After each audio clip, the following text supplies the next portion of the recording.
boleh tahan. Malaikat kata hak dia ni jangan ambil lagi, tak cukup masa dia. Pasal iman tak cukup, hampir pindah pergi ambil ke orang tu. Oh, kalut macam ni. Hebat. Orang Melayu cita-cita nak jadi Rasul. Orang Melayu lah cita-cita tinggi kan. Tu orang panggil Malaysia boleh. Tak ada cita-cita. Cita-cita jadi Rasul, itu Rasul Kelang tak jawatan lah. Itu Ayah Pin bukan Rasul, cita-cita jadi Tuhan. Hak tu paling tinggi sekali ya. Nak jadi Tuhan. Ni seorang lagi. Jadi apa pula? Orang kanak Imam Mahdi dengan Rasul-Rasul sekali. Hadirin mukminin sekalian, hadis ini juga menunjukkan bahawasanya menokok tambah ibadah walaupun baik dilarang oleh syarak. Dilarang oleh syarak.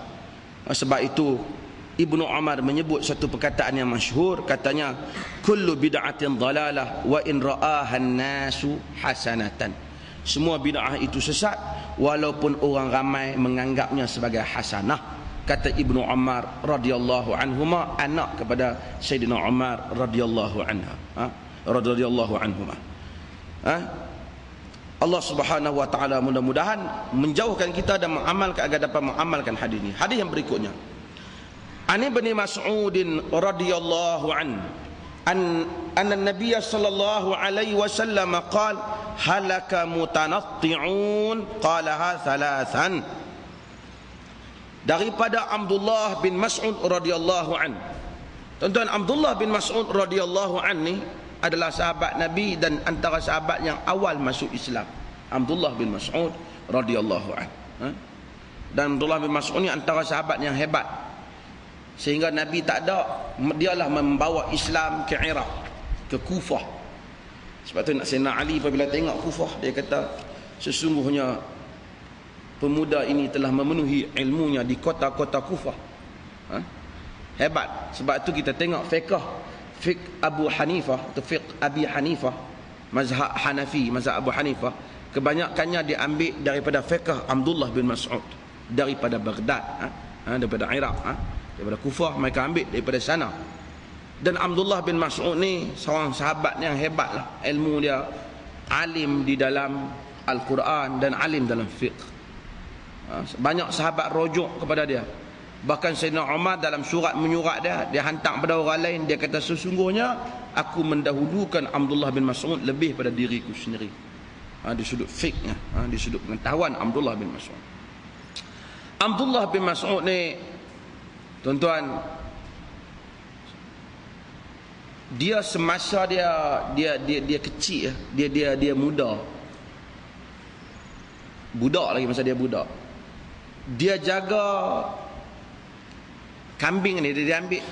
Dia ambil upah jaga kambing Uqbah bin Abi Mu'idh. Uqbah bin Abi Mu'idh ni kepala Quraisy. Masa tu Nabi masih lagi di Mekah. Bila Nabi lalu dengan Abu Bakar As-Siddiq, Nabi tengok dia duk jaga kambing tu. Jadi Nabi tanya dia, ya ghulam, hal min laban? Wahai budak, adakah susu? Nabi dahaga. Kata dia, na'am, walakinni mu'taman. Ya ada, tapi aku ni orang yang diberi amanah. Yang ni orang suruh amanah aku jaga ni, tak boleh lah aku nak bagi kat orang tak tahu lah. Artinya Abdullah Mas'ud ni semasa jahiliah lagi Islam tak main, perangai jujur ni ada kat dia. Ni bagus Tuan-tuan, manusia ni macam tu. Orang ni kadang-kadang watak bagus ni daripada kecil kita nampak watak dia nak bagus. Tuhan dorong dia belah pi bagus Sebab tu kita pupuk kita ni pergi jadi, mudah-mudahan jadi bagus nak. Pupuk pergi ada bagus. Ada orang ni daripada kecil dia kita tengok dia ni kuih belah tak elok dia nak buat. Belah elok ni aku tak tahu dia tak mau. Kacau dah. Abdullah bin Mas'ud dia jaga. Nabi SAW tanya dia, hal min syatin lam yanzu 'alaiha al-fahl? Nabi kata ada kambing tak susu langsung, kantung kosong, bekas susu dia tu kosong. Dia kata hak tu ada. Nabi tahu mai tu nak tengok. Nabi mai kat Nabi gosok susu tu. Apa kita panggil tuan-tuan? Panggil apa? Susu kambing tu lah kan? Ha? Kantung susu tu Nabi nak kantung apa tu? Kan? Nabi gosok. Dia penuh susu. Mukjizat dah. Ha. Kita panggil mukjizat. Quran sebut ayat. Ha? Wa min ayatihi. Ayat Musa, ayat-ayat ni tanda kebesaran. Penuh susu. Lepas tu dia perah, bagi minum. Nabi minum, Abu Bakar minum. Kena Nabi kata aqlas, maksudnya tutup balik, tak ada susu. Lepas tu dia tengok Abdullah bin Mas'ud ni, tengok daripada jauh. Dia tak masuk Islam. Dia budak, dia tengok. Dia pergi kepada Nabi, dia minta supaya Nabi SAW. Sebagai riwayat kata dia masuk, sebagai kata tak masuk. Tapi dia masa dia budak, dia minta, alimni hadzal qaul. Rasulullah ajaklah aku, apa dia baca apa tadi dia boleh jadi macam tu. Kan budak-budak kan, dia tengok-tengok apa jampi dia boleh jadi tu. Dia jadi syok kan. Nabi terkenal, Nabi katakan innaka ghulayyim muallam. Terkenal sebab tu disebut ghulayyim muallam. Nabi kata engkau seorang budak kecil yang diajar. Maksud nanti kau akan diajar dengan ilmu.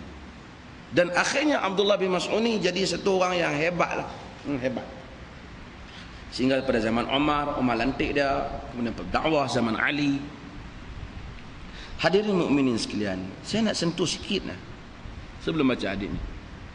Sahabat ni tak ada orang kata time dia rehat, kata Abdullah bin Mas'ud ke, Abu Bakar Siddiq ke, Umar bin Khattab ke, Uthman bin Affan ke, Abu Ubaidah Al-Jarrah ke, Ammar ke, siapa ke. Nabi sebut dengan hadis-hadis yang banyak tentang mereka, puji mereka, yang kita panggil sebagai fadailus sahabah, fadilat sahabat atau manaqibus sahabah. Manaqib Abu Bakar, manaqib kelebihan mereka.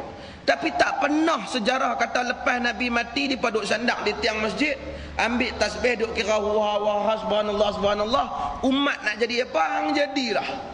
Aku ni kata jumlah kita dakwah dia tak payahlah. Hampa pi dah kata aku ni Nabi janji dah syurga, takkan nak masuk neraka hari tu dia ikut Nabi teruk enggak dah.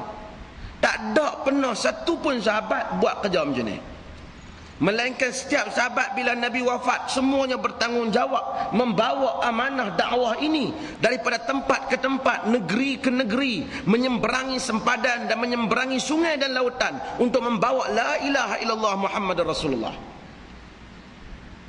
Sedangkan mereka dijamin untuk masuk syurga.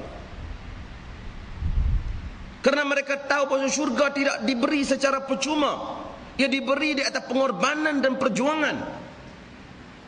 Mari angin kesufian. Dia candukan orang Islam sehingga orang Islam kena candu. Dia panggil mujazafah. Mujazafah ni dia bagi hadis candu, hadis melampau.